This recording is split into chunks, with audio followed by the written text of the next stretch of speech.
Tim Kesehatan Pemeriksa Kesehatan RSPAD Gatot Subroto dan Komisi Pemilihan Umum KPU mengumumkan hasil tes kesehatan 3 pasangan Capres-Cawapres yang telah menjalani rangkaian tes kesehatan beberapa waktu lalu. Secara garis besar, masing-masing memiliki hasil kesehatan yang tidak memiliki kendala bagi kesehatannya, baik fisik maupun rohani. Juga tidak didapatkan penyalahgunaan narkoba. Secara garis besar, masing-masing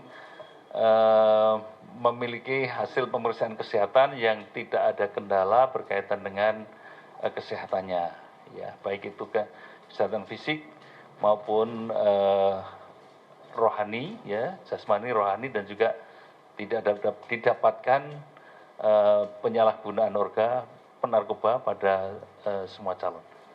Semua hasil pemeriksaan in detail dilampirkan kepada KPU melampiri dari surat keterangan dari tim pemeriksa kesehatan bakal pasangan calon yang telah dilakukan.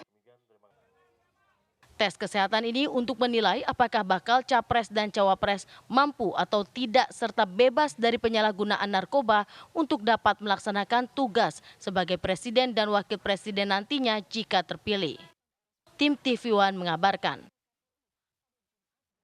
Ya, itu yang akan saya bahas, pemirsa, di Apa Kabar Indonesia malam hari ini. Sudah ada Dr. Nasir di sini sebagai praktisi kesehatan kita. Pertanyaan publik dari apa yang tadi sudah kita saksikan secara bersama-sama. Ini pun juga sudah menjadi percakapan dan buah bibir masyarakat. Dokter, seberapa penting sih tes kesehatan untuk Capres dan Cawapres? Atau mungkin pembahasannya, apakah ini hanya persyaratan yang mungkin sekedar formalitas saja? Seperti apa, dokter? Pada prinsipnya tes kesehatan untuk pasangan calon itu sangat penting. Ada 3 komponen yang sebetulnya perlu dideteksi. Yang pertama itu sebetulnya kesehatan rohani, kemudian kesehatan jasmani, dan tes untuk narkotika. Nah, sebetulnya tes kesehatan ini penting, Mbak Caca, karena begini. Bukan penyakit yang dicari, tapi kalau ketemu penyakit tentu akan diobati oleh para dokternya. Tapi sebetulnya bukan deskripsi penyakit yang dicari. Yang dicari itu adalah kalau dia ditemukan kelainan, ditemukan sesuatu yang tidak normal, kemudian dianalisa apakah kelainan yang ditemukan ini akan mengganggu atau menjadi halangan dalam tugas-tugasnya menjalankan tugas-tugas kepresidenan atau wakil presiden itu dalam 5 tahun ke depan. Itu yang sebetulnya dicari.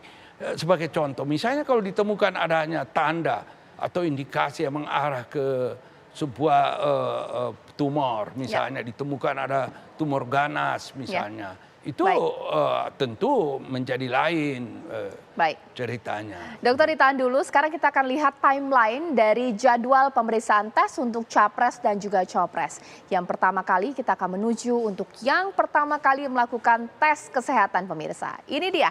Nah, yang pertama kali melakukan tes kesehatan pastinya pasangan Amin, Anies Baswedan, Mohaimin Iskandar, tepatnya 21 Oktober 2023.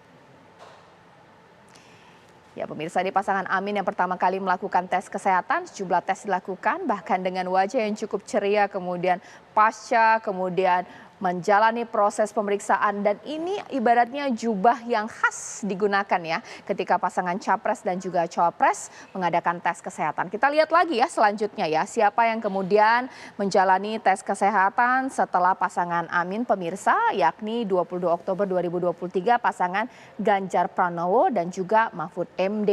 Nah, dengan wajah cerianya ini kemudian menyapa rekan-rekan wartawan bahwa mereka siap untuk menjalani tes kesehatan, pemirsa. Sekarang kita lihat lagi selanjutnya. Beberapa hari berselang, kemudian kita lihat bahwa yang terakhir menjalani tes kesehatan ini adalah pasangan Prabowo Subianto dan Gibran Rakabuming Raka 26 Oktober 2023 atau 4 hari berselang pasangan sebelumnya, pemirsa, yakni pasangan Ganjar dan juga Mahfud MD. Mungkin boleh dikomentari sedikit ya, dokter ya. Sebenarnya untuk usia ini kan cukup terpaut jauh ya, Ganjar dan juga Prabowo. Sementara untuk pasangan yang sebelumnya ini mungkin tidak terpaut jauh. Adakah beda kriteria pengecekan kesehatan mungkin yang berusia di bawah 40 tahun, di atas 40 tahun, dokter? Sebetulnya saya pikir tidak spesifik seperti itu. Yang dicari itu, jadi ada terminologi yang digunakan itu assessing physician. Jadi dilakukan sebuah assessment untuk melihat apakah ada gangguan kesehatan ya seperti tadi. Tentu gangguan kesehatan itu akan dihitung seberapa jauh gangguan kesehatan ini dapat menimbulkan problem dalam 5 tahun ke depan.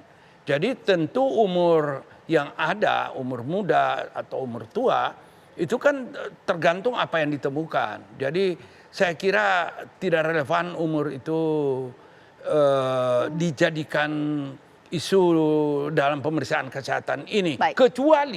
Kecuali memang ditemukan sesuatu. Ada sesuatu yang serius ditemukan. Sesuatu yang serius ditemukan ini tentu saja bisa pada umur muda, bisa pada setiap umur, misalnya seperti itu. Baik, Dok, sesaat lagi nanti saya akan hadirkan kepada pemirsa Apa Kabar Indonesia Malam, apa saja sih yang dites dan jadwal, lama dan juga durasi. Kira-kira apa ya penyakit yang begitu dikhawatirkan mengganggu jikalau nanti terpilih sebagai capres dan juga cawapres? Sesaat lagi di Apa Kabar Indonesia Malam.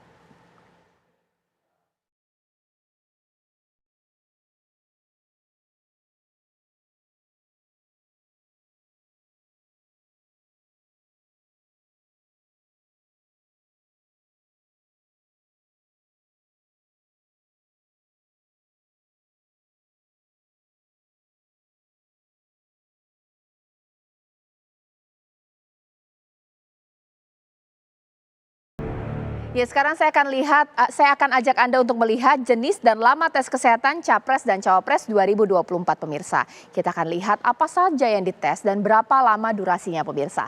Ya, ini yang pertama kali yang dites adalah wawancara psikiatrik, psikotes, wawancara menggunakan ASIS dan ASI, di mana kemudian prosesnya 270 menit, ini pemeriksaan kesehatan jiwa.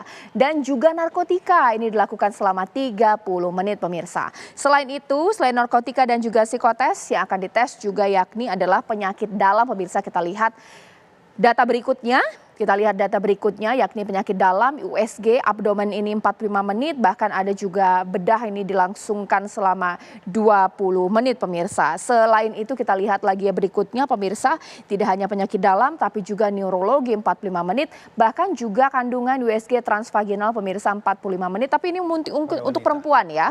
Baik, karena tidak ada capres dan cawapres perempuan mungkin ini tidak akan dilakukan. Dokter, sekarang kita lihat juga ya bahwa mata ini juga dicek pemirsa, kesehatan mata bahkan THT dan juga dilakukan selama 20 menit, audiometri, nada murni 30 menit. Dokter, ada 2 poin yang mungkin kita akan perlu bahas, narkoba dan juga penyakit dalam, neurologi bahkan juga mata. Ini sudah mengarah kepada, kalau untuk penyakit dalam isunya bahwa salah satu capres pernah stroke 2 kali.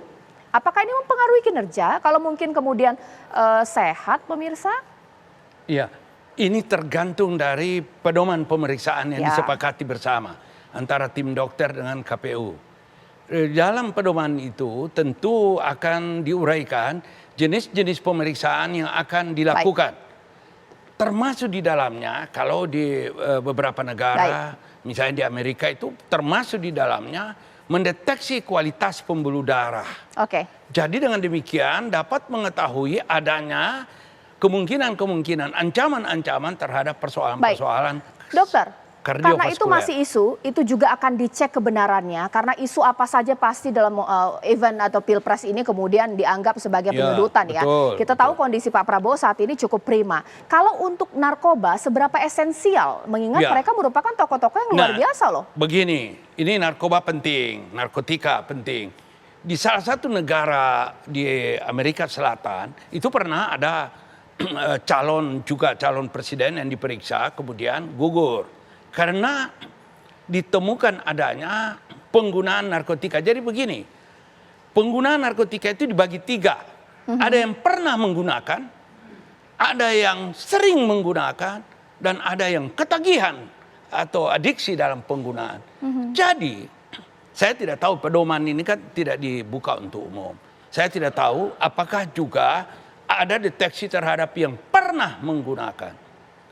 Di Amerika Selatan itu, salah satu negara di Amerika Selatan itu gugur karena pernah menggunakan beberapa tahun yang sebelumnya. pemeriksaan dilakukan. Itu mengenai narkotika. Kemudian ada satu juga Mbak Caca yang saya kira sangat penting yaitu tadi kita diperlihatkan bahwa pemeriksaan kejiwaan itu juga menjadi pemeriksaan yang penting dilakukan. Kalau ada misalnya paslon yang dideteksi misalnya punya kelainan-kelainan, punya gangguan-gangguan di dalam psikosomatik, di dalam kejiwaannya, itu membawa masalah juga. Misalnya cepat marah, tidak pengendalian terhadap emosi, dan misalnya juga ada juga yang tidak peduli, ada yang acuh. Itu juga terdeteksi dengan pemeriksaan saya lihat tadi cukup detail. Dokter, ini durasinya kan cukup panjang dokter, bahkan juga melibatkan puluhan dokter.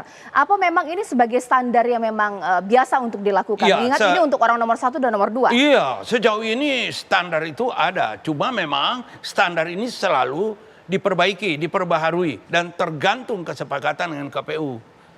Itu setahu saya, yang sekarang saya tidak terlalu mengerti. Yang seperti yang sebelum-sebelumnya seperti itu. Itu yang saya dengar dari dokter-dokter senior pemeriksa. Seperti itu. Dokter, itu artinya bahwa keraguan-keraguan masyarakat bisa terbantahkan dari hasil dari RSPAD Gatot Subroto. Kalau kondisi capres dan cawapres prima, tidak perlu kita khawatir bahwa mereka akan memimpin 5 tahun ke depan. Setelah selesai pemeriksaan di RSPAD, seharusnya tidak ada lagi keraguan. Kita percaya, jangan ada penyakit jiwa di masyarakat ini yang kemudian mencoba untuk tidak percaya atau melemparkan isu-isu. Saya kira itu keliru. Sebagai bagian daripada kebanggaan berbangsa itu seharusnya dibuang. Baik dokter, sekarang kita akan lihat lagi ya. Ini saya punya data berikutnya. Selain tadi ada pemeriksaan neurologi, psikotes, bahkan juga pemeriksaan penyakit dalam, ini ada jantung, masih pembuluh darah, akan ada EKG, treadmill, ekokardiografi pemirsa, dan juga paru, spirometri, dan juga tes lainnya dilakukan selama 20 menit. Ya, selain tes ini, jantung, pembuluh darah, dan juga paru, ada radiologi dan pengambilan sampel laboratorium. Sampel apa sih maksudnya dokter? Boleh saya dijelaskan? Itu darah. Diambil darah, diambil urine, itu semua diperiksa.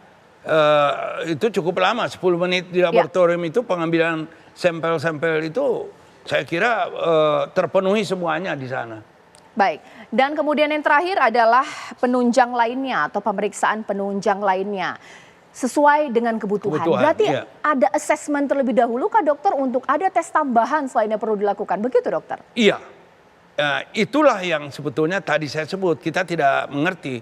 Saya pikir semua di assessment. Semua diperiksa, termasuk adalah kualitas pembuluh darah, karena itu sangat penting. Pembuluh darahnya ini bagaimana? Jadi untuk menerangkan adanya ancaman cerebrovaskuler ini, kardiovaskuler maksud saya, termasuk jantung, termasuk otak, stroke dan sebagainya. Itu dengan memeriksa kualitas pembuluh darah, dengan memeriksa, mendeteksi, mendeskripsikan kualitas daripada vaskuler ini, para dokter akan tahu bahwa ini kualitas pembuluh darahnya sudah tidak bagus, dan sebagainya. Sehingga mereka, para dokter itu, para tim itu bisa memberi saran. Pertama tentu saran pengobatan. Yang kedua, mungkin saran anjuran, ini perlu istirahat, tidak perlu bekerja terlalu keras, atau tidak perlu melakukan aktivitas perjalanan jauh. Presiden itu kan, atau wakil presiden kan pergi-pergi kemana-mana. Kalau dia baru jalan 20 meter sesak napas, terus piye? Nggak mungkin itu terjadi. Oke, dokter, ada beberapa statement dari capres dan juga cawapres ini bahwa mereka juga deg-degan ya menunggu hasil dari RSPAD Gatot Subroto. Itu artinya bahwa meskipun mereka adalah tokoh publik yang dikenal, ibaratnya timeline mereka, kerja mereka juga saat ini juga cukup padat. Kita tidak tahu berarti kondisi kesehatan kita sebelum kita tahu cek kesehatan lengkap. Begitu kah dokter? Ya, persoalannya pemeriksaan ini pemeriksaan sangat lengkap. Pemeriksaan sangat lengkap. Detail ya dokter? Ya, detail banget. Mampu mengasosiasikan satu hasil pemeriksaan dengan hasil pemeriksaan yang lain. Dan itu tentu ada saja kekhawatiran itu. Lagi pula, walaupun ini pemeriksaan kesehatan yang independen, bisa saja dimasuki dengan kepentingan politik. Itu yang barangkali membuat orang juga was-was dan ragu-ragu. Ya, dokter ditahan dulu, sekarang kita akan mendengar pernyataan dari Kepala RSPAD mengenai tes kesehatan tersebut, ini dia. Secara garis besar, masing-masing memiliki hasil pemeriksaan kesehatan yang tidak ada kendala berkaitan dengan kesehatannya, ya, baik itu kesehatan fisik maupun rohani, ya, jasmani, rohani, dan juga tidak didapatkan penyalahgunaan narkoba pada semua calon. Ya, terakhir Dr. Nasser, satu pasang dari 3 pasang ini akan menjadi pemimpin Indonesia 5 tahun ke depan. Itu artinya tes kesehatan lengkap ini bersifat rahasia kah dokter atau seperti apa? Ini kan melibatkan banyak dokter juga, ini bagaimana dokter? Tadi hasilnya sudah disampaikan. Ya. Hasilnya sudah disampaikan baik, semuanya baik. Semuanya tidak ada halangan untuk menjalankan tugas-tugas kepresidenan dan wakil presiden untuk 5 tahun ke depan. Namun, kalau dalam perjalanannya ada yang terjadi di salah satu kabupaten di Sumatera Utara, belum dilantik sudah meninggal bupati itu. Ini padahal sudah memenuhi syarat pemeriksaan kesehatan. Artinya kita tidak mampu mendeteksi sesuatu yang mungkin di luar daripada kemampuan teknologi dan sebagainya. Oh ya, saya tadi lupa mengatakan bahwa semua ini diperiksa dengan teknologi. Artinya dia objektif. Dengan penggunaan teknologi mutakhir ini mampu melakukan pengambilan keputusan yang tepat tanpa pengaruh dan intervensi apapun juga. Oke, dan dokter yang melakukan tes kesehatan terhadap pasangan capres dan cawapres pun tidak boleh membocorkankah dok hasil isi atau juga kronologis kesehatan itu bagaimana dokter? Begini, karena hasilnya baik semua, tidak ada yang perlu dirahasiakan. Kecuali kalau ada yang sebetulnya tidak bagus hasilnya, tapi kemudian disebut bagus, lah itu tentu menjadi rahasia.